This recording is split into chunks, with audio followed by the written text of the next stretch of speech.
You try to do so much for your kids. You take care of them as best you can, but there's just some things that are so out of your control. When you're holding your baby and they're going blue and there's absolutely nothing you can do.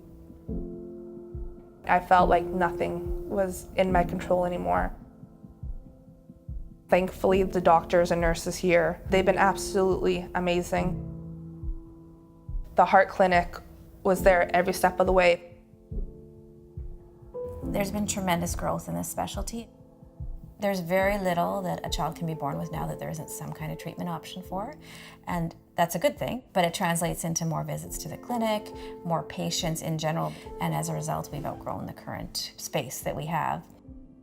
The clinic was first built for the volume at that time, which was about 1,800 children per year. Now we're approaching 6,000 per year in the same space.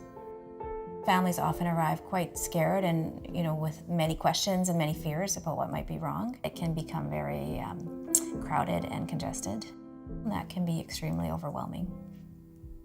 When Dawson first got diagnosed, you're coming every other day, and the walls are very thin, so you can hear the conversation going on in the next room beside you.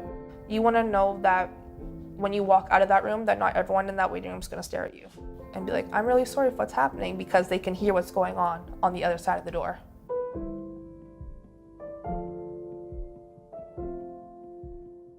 So a lot of times we'd come here, we'd have our initial checkup, and then if he needed blood work or any further testings, we'd have to go across the street to the children's hospital. But we actually used the underground tunnels because it was winter at the time. So it was a lot of moving back and forth, especially with the strollers and the newborn and the bags. I've walked those hallways, I don't even know how many times, and I still get lost in them.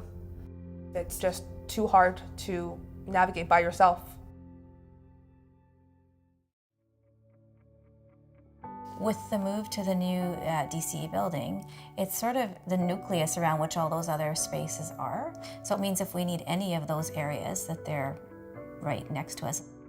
What we are envisioning for this new space is it's not just about having a bigger footprint, it's about designing that footprint in a smarter way so that families have a better experience while they're there. It's about a waiting room that's got the appropriate amount of room. It's about building in enough areas for private counseling so that the families feel separate from the other people that are in the waiting room to ask the questions they need to express the emotions that they need to, and that they don't feel rushed. I hope that this new space will become a place that feels like a second home for them, some place that gives them hope.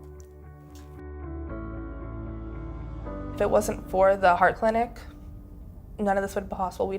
Our memories would have been inside these four walls.